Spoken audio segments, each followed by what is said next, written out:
Hello, this is Karthikeya from CSCB. My topic is deterministic pushdown automata.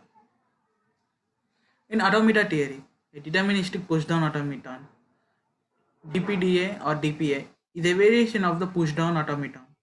The class of deterministic pushdown automata accepts the deterministic context-free languages, a proper subset of context-free languages. Machine transitions are based on the current state and input symbols and also the current topmost symbols of stack.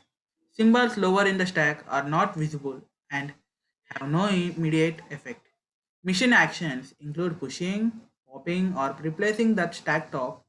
A deterministic pushdown automaton has at most one legal transition for the same combination of input symbol, state, and top stack symbol. This is very differs from the non-deterministic pushdown automaton. Let's see the formal definition. A. Not necessarily deterministic. PDA.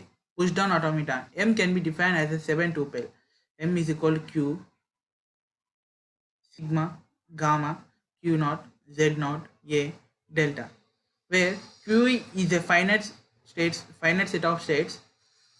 Sigma is a finite set of input symbols. Gamma is a finite set of stack symbols. Q naught belongs to Q is the start state. Z naught belongs to sigma. Gamma is a starting stack symbol. A belongs to Q where A is a subset of accepting states. Delta is a transition function where delta is equal Q into sigma union of epsilon into gamma is therefore P of Q into gamma. There are two possible acceptance criteria: acceptance by empty stack and acceptance by final state. The two are not equivalent for the deterministic pushdown automaton, although they are for the non-deterministic pushdown automaton.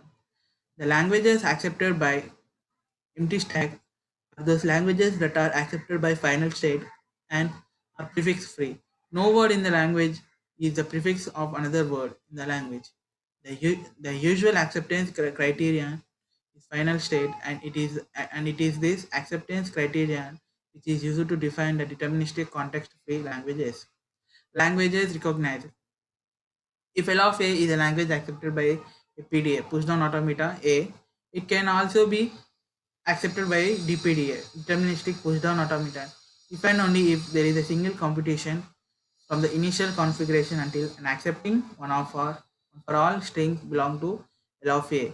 If L of A can be accepted by a PDA, it is a context-free language, and if it is can be accepted by a DPDA, it is a deterministic context-free language. So let's see the properties. Closure. Closure properties of deterministic context-free languages are drastically different from the context-free languages. As an example, they are effectively closed under complementation but not closed under union. To improve that the complement of a language accepted by a deterministic PDA is also accepted by a deterministic PDA is tricky. In principle, one has to avoid infinite computations. As a consequence of the completion is decidable whether a deterministic PDA accepts all words over its input alphabet by testing its complement for emptiness. This is not possible for context-free grammars. Equivalence problems. Girard Senegures 1997 proved that the equivalence problem for deterministic PDA is decidable. He proved that earned him the 2002 Global Prize for non-deterministic PDA equivalence is undecidable. Thank you so much. This is my topic.